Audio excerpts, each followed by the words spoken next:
Behind the Shades.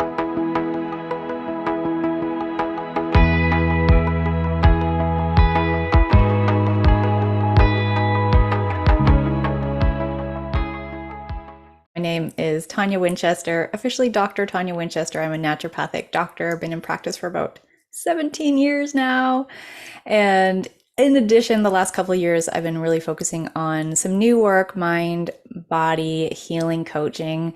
And what I love to do with people is help to get any kind of pain from the past, traumas, old emotions that haven't been fully processed, out of the bodies, out of the minds, out of the hearts, so that we can be primed to be present, kind, caring, compassionate, and all the things that we need to bring into relationships. We can be easily and effortlessly. Oh, and where to find. Perfect. Oh. Go ahead. No, tell that's the most important part, right? Where can they find Dr. Tonia? ToniaWinchester.com is the best place. That's Tonia Winchester.com. That's actually where people can find my book, Break Through the Insomnia Cycle, and other helpful ideas there. So that's a really good starting place. Perfect, perfect. So I know I shared that I have a few friends who are going through some difficult times with their marriages. Some looks like it's falling apart. Some it's like the end of the world.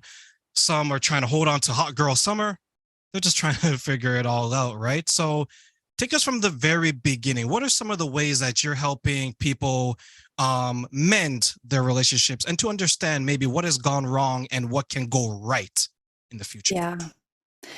Well, first, I would say that nothing ever goes wrong. And what I mean by that is anytime we're behaving in relationship with someone else, we're trying to have a need met, some deep, often unconscious, underlying need that we're trying to have fulfilled. And there's absolutely nothing wrong with that.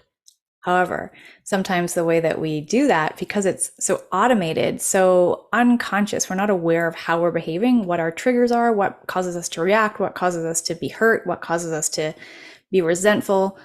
We sort of go through these experiences in our relationships, not really being fully in charge of our own responses. It's like someone else is driving the bus, and we blame and we point fingers and we find fault.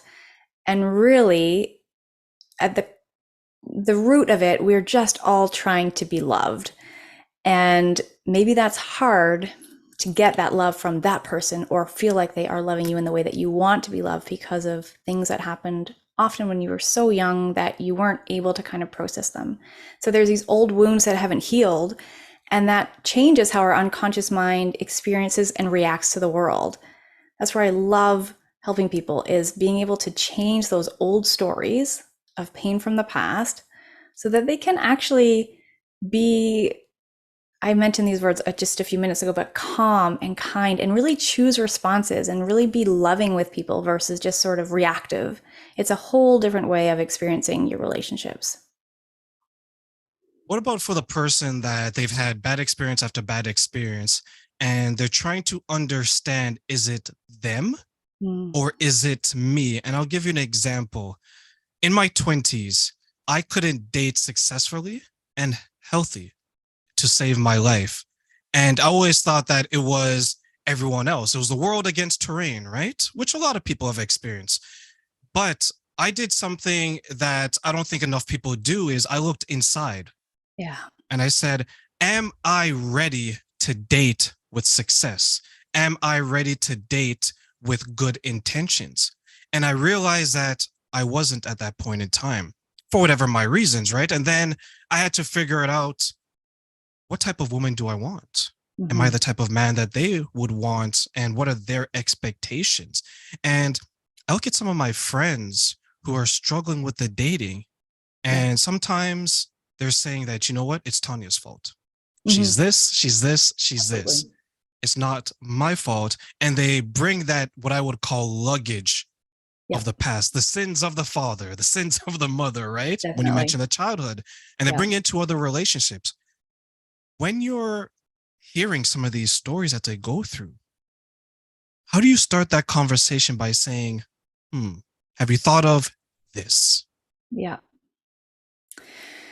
Yeah. And I think it's really important for people to understand and keep reminding themselves that anytime they're making any sort of judgment on anything outside of themselves, it's actually just a reflection of something that's deep inside that they're not acknowledging. Freud called this the shadow, right? Jung and Freud, they would have expressed this as that shadow, but it's not necessarily all bad. It's just stuff that we're not aware of. If someone's pointing at me saying like, this is your fault because you're XYZ, maybe I am those things, but that's actually not what's important.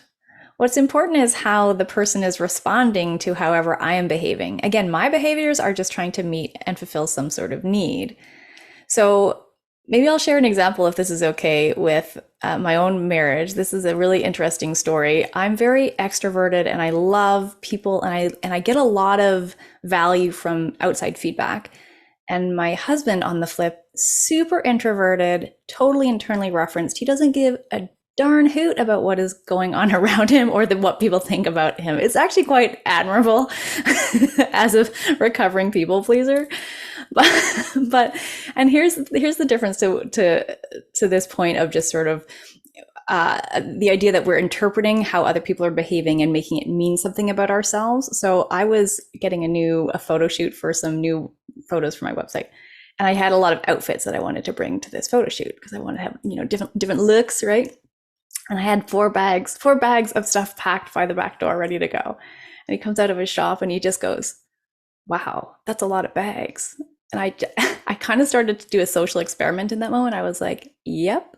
And he asked me zero questions, not where I'm going, how long I'm going for, who I'm going with, what I'm doing there, when I'm expected to be back, no further questions. And I was like, so interesting, because he's just so internally referenced.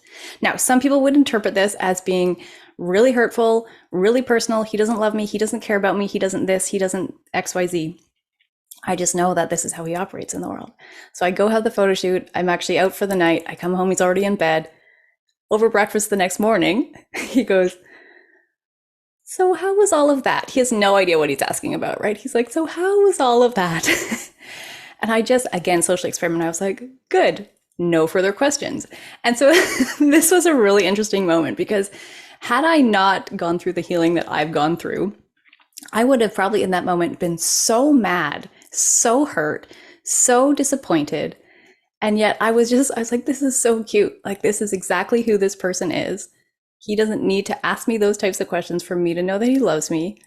And there's so much safety in that. Now, later, maybe 3 months or 4 months after this had happened, we were out with friends, and I'm sharing this story of how interesting I think this is. And because I'm so fascinated by this moment where people make decisions for themselves, I'm like, oh, I get so into these like psychological, why are you behaving that way? What purpose is that behavior kind of trying to get you fulfilled? Anyway, so I'm telling this story, and after I share it, and everyone's kind of laughing because they all know my husband. They all like, it's just so funny. He's like, well, here I am seeing all these bags, not having a clue if she'd already told me what she was doing. And I didn't want to show up and be like, I've totally forgotten what you told me and I missed the boat. I'm so sorry. So he just stayed quiet. All of this to say that when we are pointing fingers outside of ourselves, we are making an interpretation about what someone's behavior is meaning about us. And it never really is about us. We get to, as human beings with intention and consciousness, get to decide how we interpret things. So when people are pointing fingers and saying, you're this, you're that, you're XYZ, you're making it mean something. And that's why you're hurting. You're making it mean something. So I challenge people. I'll often challenge my clients to write a list of 7 other ways you can interpret that person's behavior. What are 7 other things that could mean? 1 or 2 is easy, 3 or 4 is tricky, and 5, 6, 7 are challenging to come up with those other examples. But when you do that, you start to have this compassion in your heart that never existed before. It's like, oh, maybe he used that tone of voice because he had a really crap day at work, and that has nothing to do with me. Maybe that person cut in front of me in traffic because they're racing to get their mother to the hospital. Like, who knows, right? This allows us to give people the benefit of the doubt that really everybody is trying to just be good and have needs fulfilled. I think that's a fantastic point because you don't know truly what the actions of someone or the lack thereof, Yeah. what that truly means.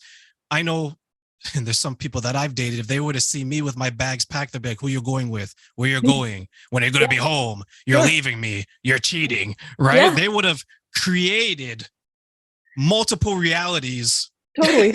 Yeah. in their head.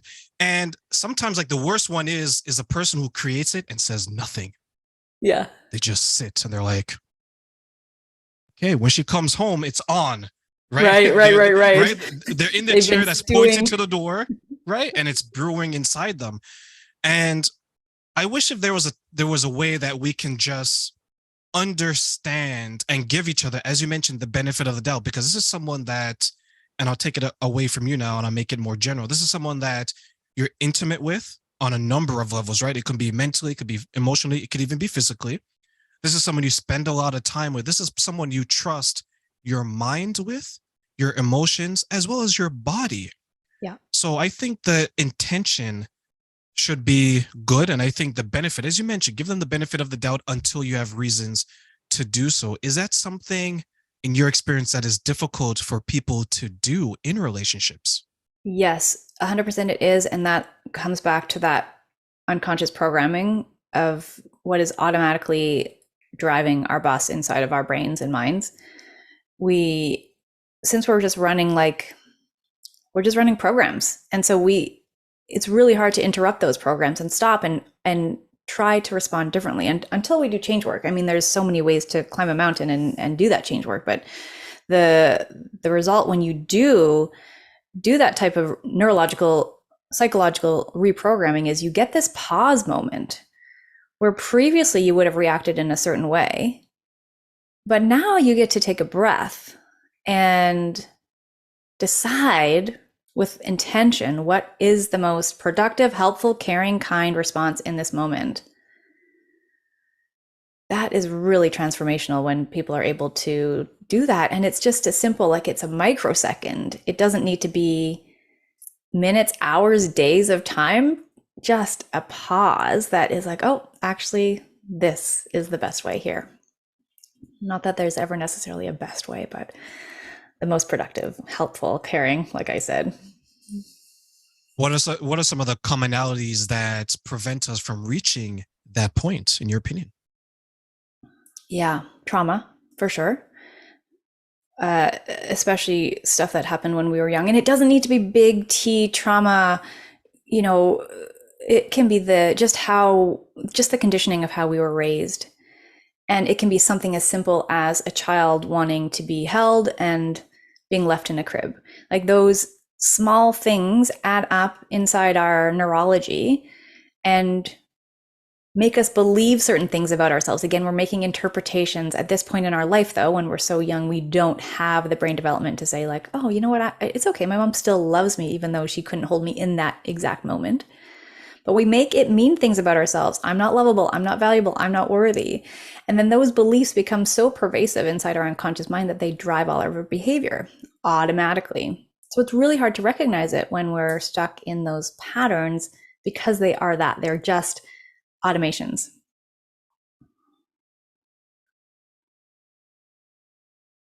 So you mentioned trauma, and I want to highlight that a little bit because I know many people have trauma from their childhood. It could be a number of sources, but it seems when it comes to our interpersonal relationships, as well as maybe our romantic relationships, it's a lot from our childhood, as you mentioned, right? I wasn't given the type of affection that I needed because everyone views affection and receives it and interprets it differently, right? Yeah. I wasn't given the type of maybe reward or acknowledgement that I received from my child. So that's another one. And that goes back to maybe there's that beautiful book, The Love Languages, and how we interpret it in different ways, right?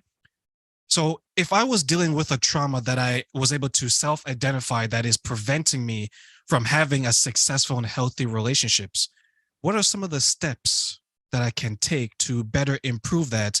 One, as you mentioned earlier, from the unconscious mind, and two, just trying to figure it out on a personal level. Yeah.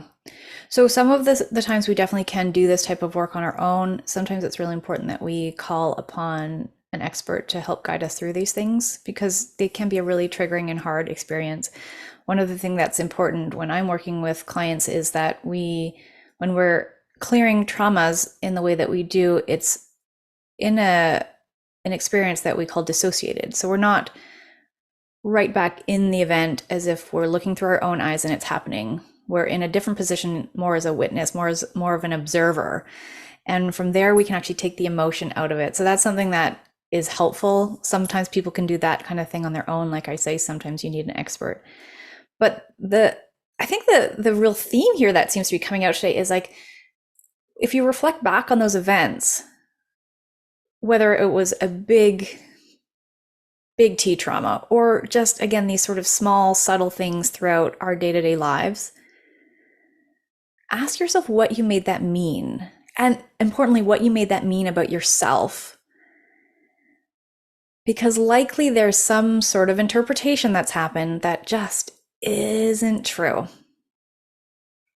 And so then you can start to challenge that, the trueness of that. Okay, so and so did this to me. They behaved in this way. I made it mean this, and I made it mean this about myself. So let's say someone stormed off when I was trying to express my feelings or something like that. They stormed off. I'm hurt. They don't love me. They don't care about me. They're not willing to spend time with me. XYZ interpretations, right? And when I start to do this challenge of, is that true? Do they not love me? Am I not lovable? I'm going to generally realize that no, the belief that is driving the hurt coming from the interpretation is false. It's faulty. It doesn't have legs to stand on when we really start to challenge it. And out of the work of Byron Katie, if you know her work, it's called The Work. These questions around, is it true? How can I absolutely know that it's true? Who am I with this thought? Who am I without this thought? Who would I be if I didn't have this belief? So we can start to kind of like fray the edges of these things and allow them to dissolve so that we can come up with new beliefs. Well, this person stormed away because they're hurt. They don't have the tools, the capabilities to help me right now. That's fine. That's not about me. That is their stuff. And so that question is like, is it them? Is it me? I mean, ultimately, it's always how we're interpreting other people's behaviors. Because we can't change people's behaviors. We don't know, like you said, what's driving their behaviors. All we can do is check ourselves and say, what am I making this mean? What am I making this mean about myself? And what would be a more productive way of seeing this? One thing I want to circle back to, though, if people are reacting or behaving, acting in a way that's hurtful, and you're in an important relationship with this person, you can actually start to challenge their behaviors as well, trusting that there is a higher purpose for that behavior. This question will just stop people in their tracks. The question is, and use the person's name, Charlie, what are you hoping to gain by saying that to me? Whew.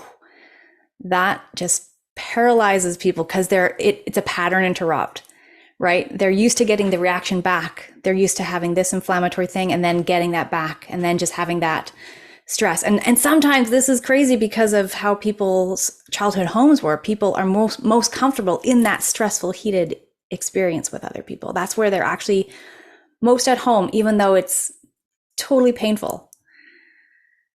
This is something very interesting in the human psychology, I think, these dichotomies. But anywho, so what do you hope to gain by behaving that way? And part of this is, wow, that just is going to stop people and make them pause. And also it is coming with this curiosity that offers that compassion. That is the way out. Like, we have to bring compassion in. Otherwise, we will stay stuck in the loops of arguments and fights and distrust and whatever other negative experiences that we're having.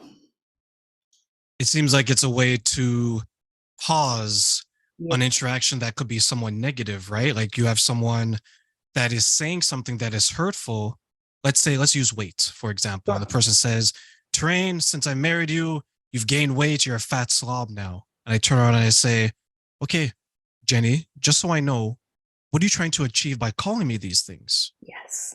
Now they take a step back and they're like, oh, Oof. maybe it could be a number of things, right? Maybe I want you to lose weight. Maybe I'm letting you know that I'm not as attracted to you as I was before.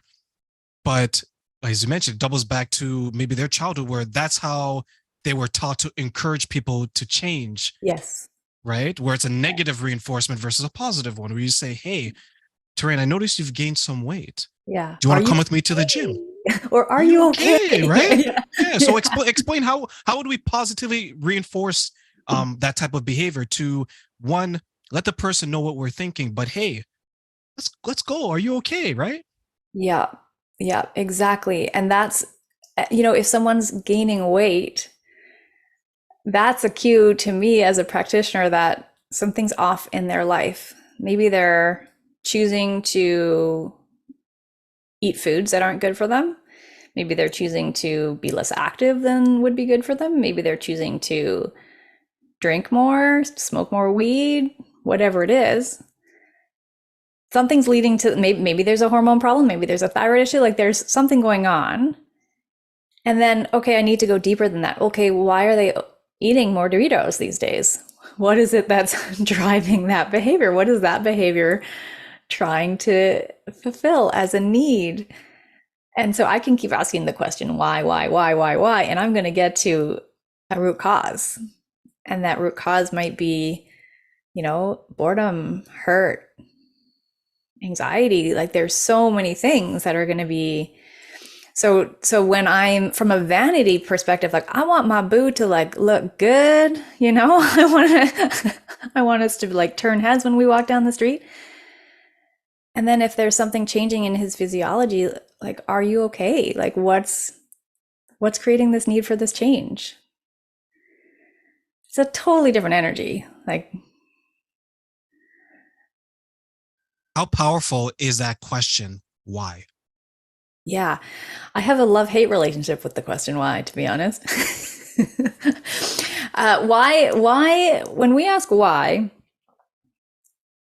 in my experience anyways, because I took an oath to get to the root cause of illness when I graduated from naturopathic college. So there can be a lot of root causes of illness, a lot of fundamental reasons why someone might be sick or in a disease state, and not just in their health, but also in their relationships, in their lives, in their careers, wherever, right? This just is a general application. If I start asking the question why, I'm going to get to a root cause. So let's use an example of, okay, say someone has a headache, to use something fairly benign.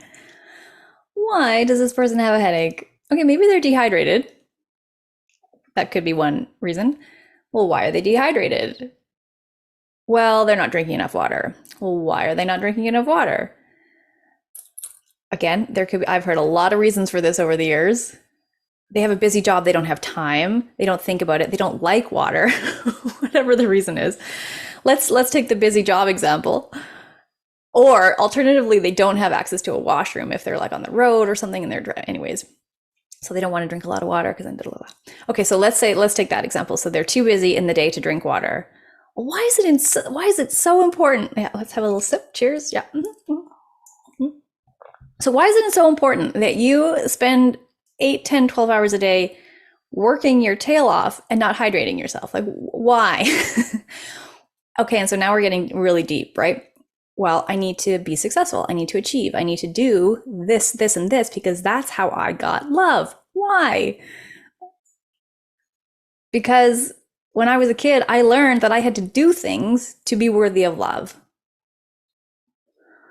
Whoa, like we are into it now. And this is just a headache, right? This is. However, so why will get us deep into the root cause and we can trace it back and it might be something in their current environment. It might be something in their lifestyle habits now. It might be something from long ago.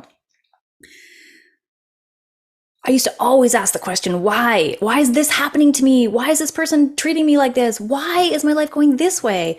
And I had this very wise girlfriend years ago who was like, you know what? You may never know why. Why is a stupid question to ask? And I was like, oh, I don't like the judgment of the word stupid, but I think you're right. Like, the why isn't necessarily the way out of the problem.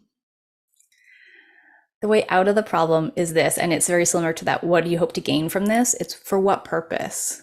For what purpose am I behaving this way? For what purpose am I reacting this way? For what purpose am I treating people this way? When we ask what purpose, for what purpose, we get the solution, we get the way out, because we start to identify what the need is that's wanting to be fulfilled. And when we know what the need is, then we can behave in a way that's actually more helpful, self-affirmative, to get that need met, but in a way that's just more useful, more healthful even. So let's use that example of the person storming out. So say I'm the person storming out. How dare you? Psh! I would, not that I would slap anyone, but I storm out, boom, boom, boom, slam a door.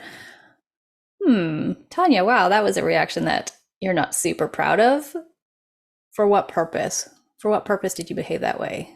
I want to be right. For what purpose? Because I want to be heard. I want to be validated. For what purpose? Because it's important to me that people hear what I have to say. For what purpose? Because what I have to say is important. For what purpose? Because I want to matter. It's like, woof. Okay. Cool. So now I know that I'm trying to matter. I'm trying to connect to people. I'm trying to make a difference for people. And how can I do that in a way that is kinder, is more calm, is more compassionate? Yeah. I know for me, sometimes I start off with a question, why? And in the example you gave where the person stormed off and they said that I want to feel like I matter. Sometimes I'll turn on and ask the question, do you believe that you don't matter to me? And then they may say yes or no, because that's more of a close-ended question, right? And let's say if they say, Train, no, I feel like I don't matter to you. And then my next follow-up question would be, what are some of the ways that I can show you that you matter to me? Yeah. And that would open up that door, because that's like an open end where they can just pour out. Yeah. And I base that off of just my interaction with people. And this is going to be more anecdotal, but I find that women are more inclined to open up that emotional response than men in general. Men, you need a little bit more prodding. But if you ask the right question, you can get a similar result. So I like that you would dig and dig, because slamming the door can mean anything. Yes. But when you ask the right questions, they can say that I want to matter because it's important to me. Because I'm going to tie it back to, let's say, some type of trauma. I saw my mom and dad when they were arguing. The slamming of the door reminded me of their fights. And then I know shortly afterwards, things quiet down. But that's a child's perspective, right? A child's perspective is different than an adult's perspective. They didn't see the conversation. They didn't maybe see the hug. They didn't see the tears. They heard the noise. They heard the argument. Time passes so much slower to children. And so much faster to children, sorry. And then they saw the parents like brand new. Is that something that you see with some of the clients that you deal with when they're going through what they're going through? Yeah, where those patterns kind of play out that they saw as a kid, and they kind of will play out in their own partnerships for sure. Yeah, absolutely.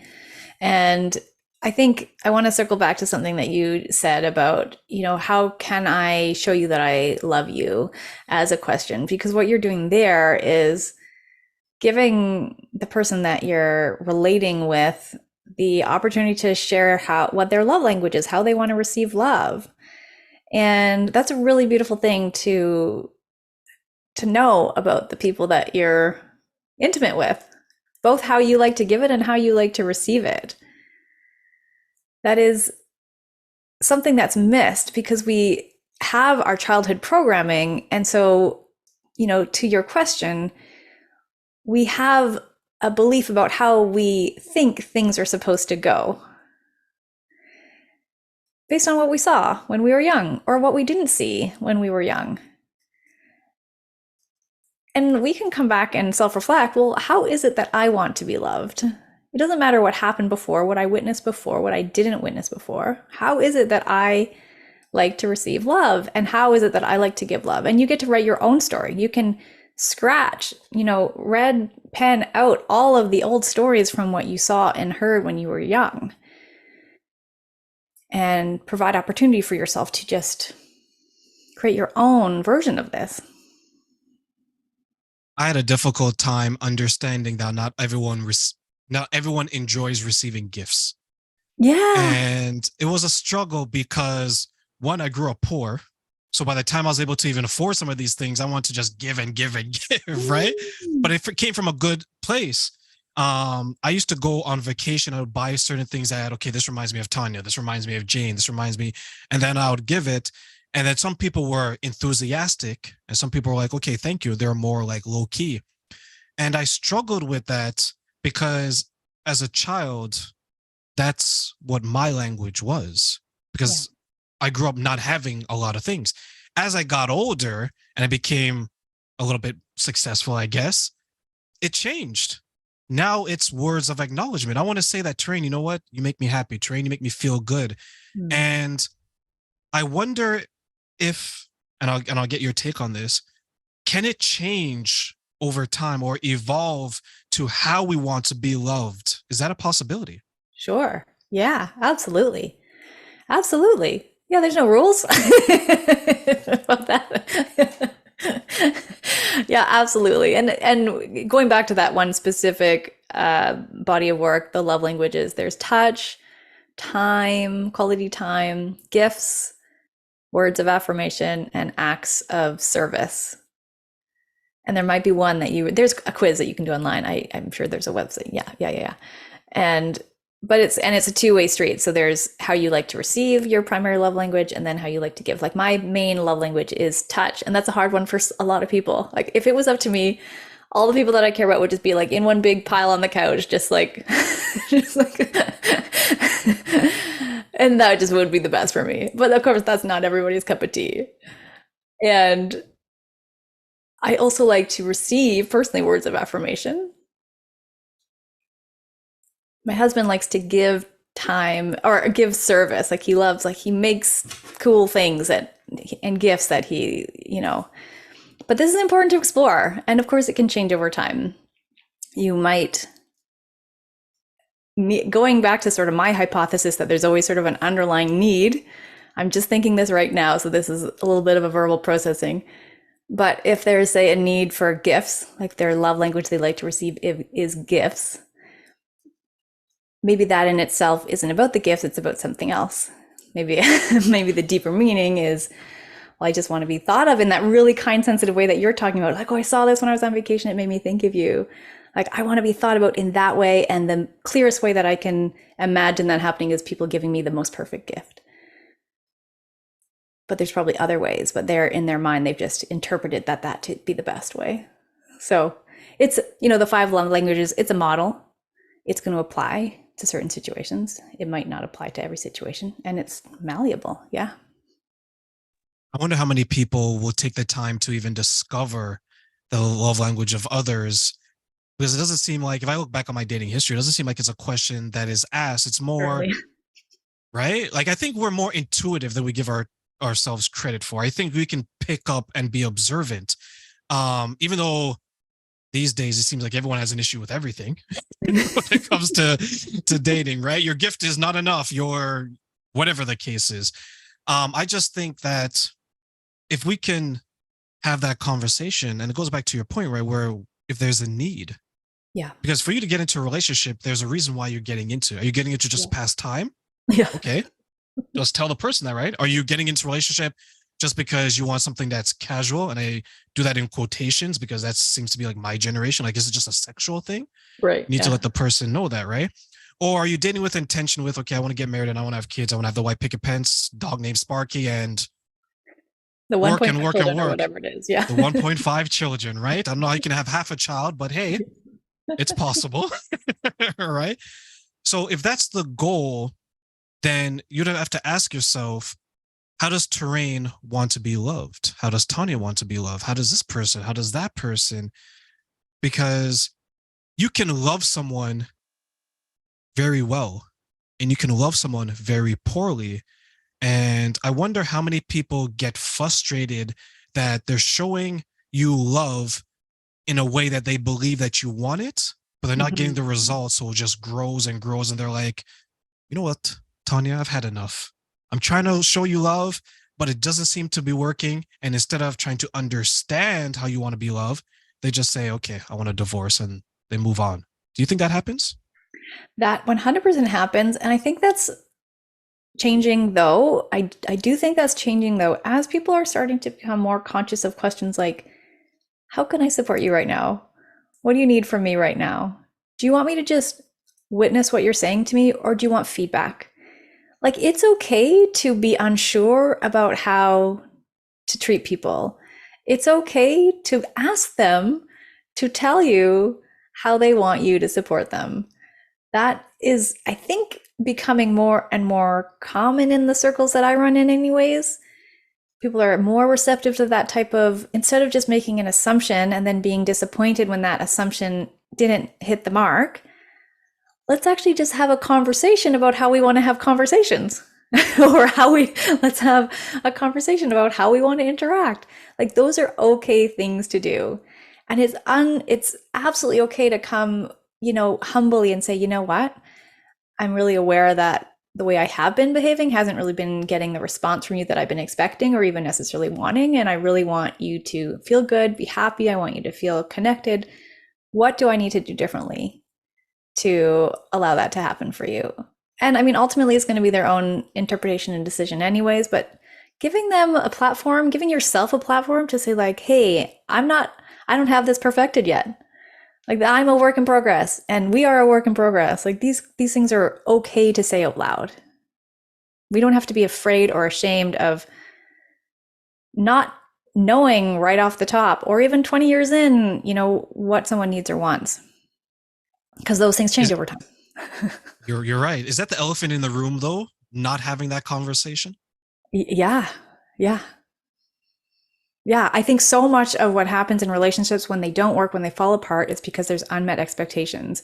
And if we can, my sister and I call these head plans. So she lives in a different province from me. When we do connect, it's like, okay, what are our head plans for the 3 days that we have together? Let's get it all out on paper, or at least chat about it. So it's like, well, I wanted to go to Kitts Beach and eat sushi at the sunset.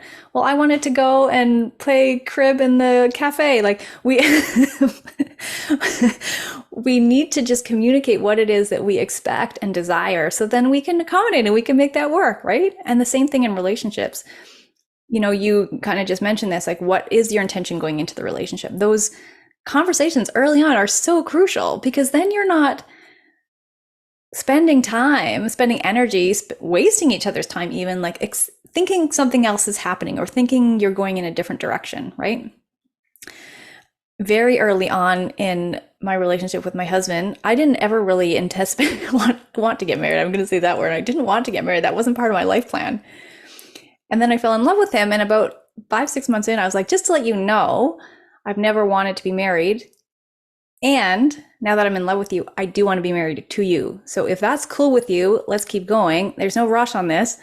If that's not cool with you, like, let's call it. Like, let's just let's call it. And he responded, well, if things keep going as well as they're going, yes, I can see myself marrying you. In the next beat, like literally the next breath, he's like, were that to happen, would you want like a new platinum blingy ring, or like an old antique love story 90-year-old gorgeous history ring? I'm like, clearly option B. But so but it was just that conversation. And early on, very early on, I've never wanted kids in my life. And I know that he's been in partnerships where he's been a stepdad in the past. And I was like, just so you know, like, I don't want babies. It's just not part of my plan at all. And he's like, oh, thank gosh. That was like 3 weeks into dating. Like, we just had to get that on the table, because it's that's a big one. Kids, the boy, oh boy, that's a big one that I see really hard for relationships, when people aren't on the same page there. And there's often this like deep desire that the person's going to change their mind and want kids, or then the person has kids and then they just resent. Like, it is not a good scenario. So my advice there is just be straightforward, state your intentions, be clear. The thing that you have to do before this though is really do that work and learn what you want. really identify inside what it is that you want out of relationships.